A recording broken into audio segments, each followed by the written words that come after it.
ফেনী নদীর কলকল স্রোত আর পাহাড়ের প্রাকৃতিক চূড়ান্ত সৌন্দর্যের মাঝে রবিবার সাব্রুম মহকুমার আমলিঘাট সন্ন্যাসী টিলায় অনুষ্ঠিত হল তৃতীয় ফেনী ভিউ কবিতা উৎসব 2026। সীমান্তবর্তী এই অঞ্চলে সাহিত্য ও সংস্কৃতির মিলন মেলায় অংশ নিলেন সারা রাজ্যের শতাধিক কবি ও সাহিত্যিক।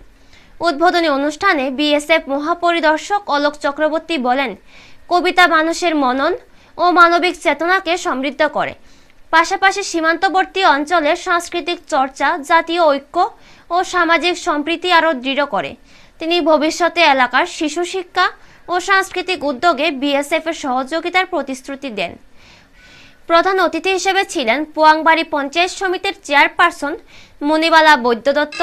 বিশেষ অতিথি বিএসএফ 121 ব্যাটালিয়নের কমান্ড্যান্ট সুনীল কুমার মিশ্র। উপস্থিত ছিলেন সাব্রুম নগর পঞ্চায়েতের চেয়ারপারসন রমা পোদ্দার দে, পশ্চিমবঙ্গের কবি সন্দীপ সাহু, মহকুমা পুলিশ আধিকারিক নিত্যানন্দ সরকার ও পোয়াংবাড়ি ব্লকের বিডিও দীপক দাস। শিব মন্দিরের প্রাচীন পাদদেশে ফেনী নদীর স্রোতের সঙ্গে মিশে কবিদের স্বরচিত কবিতা মানুষের হৃদয়ে প্রকৃতি, মানবিকতা ও প্রেম প্রতিবাদের অনন্য অনুভূতি ছড়িয়ে দিল। এই উৎসব সীমান্ত অঞ্চলের সাহিত্য চর্চায় একটি স্মরণীয় অধ্যায় হিসেবে চিহ্নিত হলো। ব্যুরো রিপোর্ট, নিউজ তৎকাল 24। এই অনুষ্ঠানের যে প্রায়োজক যারা আমাকেই সুযোগটা দিয়েছেন আপনাদের সাথে দাঁড়িয়ে কথা বলার, আর এই একটা যে খুব সুন্দর একটা পরিবেশ সন্ন্যাসী টিলা আমলিঘাট এখানে আসতে পারার জন্য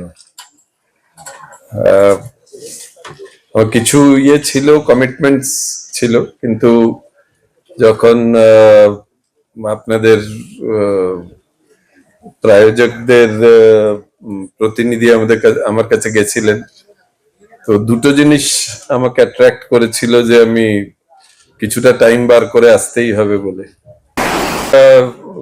বাংলা চর্চা মানে আমার পাঠ্যক্রমে চর্চাটা খুব একটা করা হয়নি। পাঠ্যক্রমে যখনই ঢুকে যেত তখন একটু ভয় লাগতো। ছোট ছিলাম আমি বাড়িতে সব থেকে, তো দাদারা ছিলেন হায়ার ক্লাসে, তো তখন একটা বই ছিল পাঠ সংকলন।